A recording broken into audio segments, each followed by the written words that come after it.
bersama saya di Uno Ivas Channel. Jangan lupa subscribe, like, dan share. Yang paling penting adalah komentar Anda semua. Salam literasi.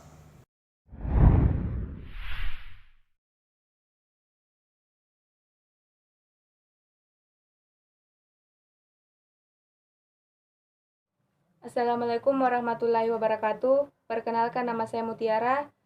Asal sekolah saya SMA Negeri 1 Kodeuha, kelas 10 MIPA 1. Alamat saya Desa Kalukaluku, Kecamatan Kodeuha, Kabupaten Kolaka Utara. Saya akan bercerita tentang kisah Sangkuriang.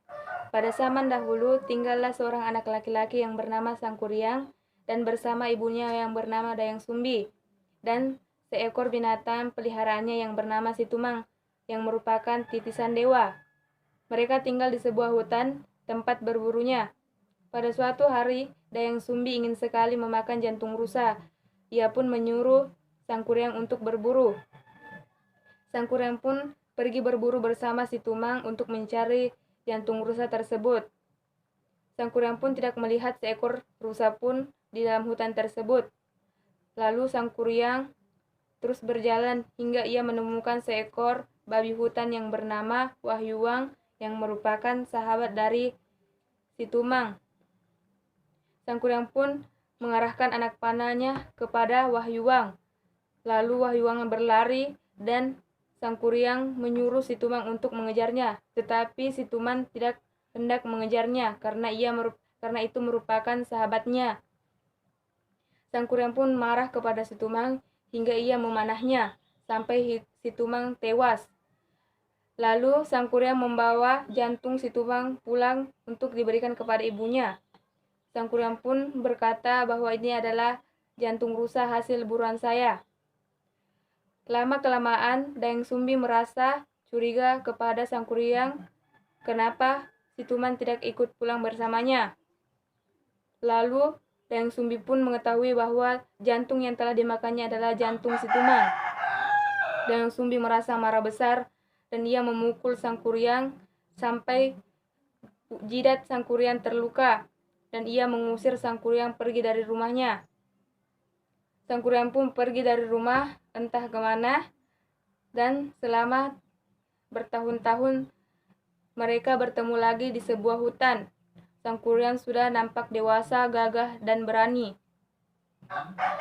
Dayang Sumbi pun masih terlihat awet muda dan mereka bertemu di sebuah hutan dan mereka saling bertatapan dan saling jatuh cinta.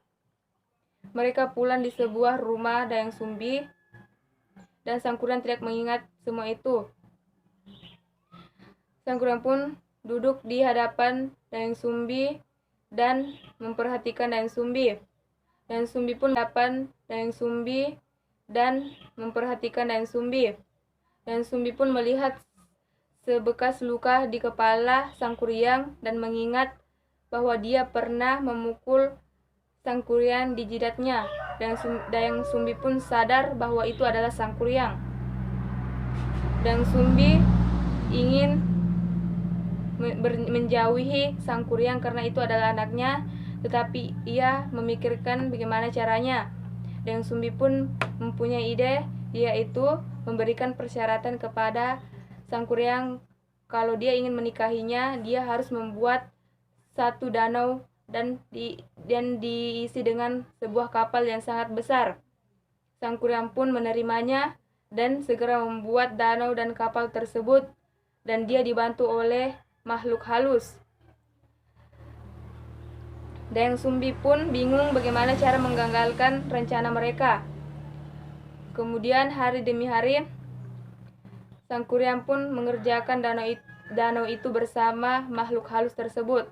Dayang Sumbi pun mengintipnya dan dia merencanakan sesuatu untuk menggagalkannya, yaitu menggunakan satu selendang dan dikipas ke danau tersebut dan cahaya matahari terpantul hingga makhluk halus itu lari dan meninggalkan pekerjaannya. Sangkuriang pun bekerja sendiri tetapi dia tidak sanggup apabila tidak ada makhluk halus tersebut. Sangkuriang pun marah besar kepada Dayang Sumbi dan ia akan menghabisi Dayang Sumbi.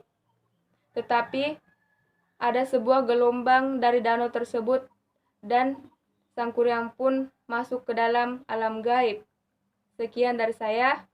Wassalamualaikum warahmatullahi wabarakatuh.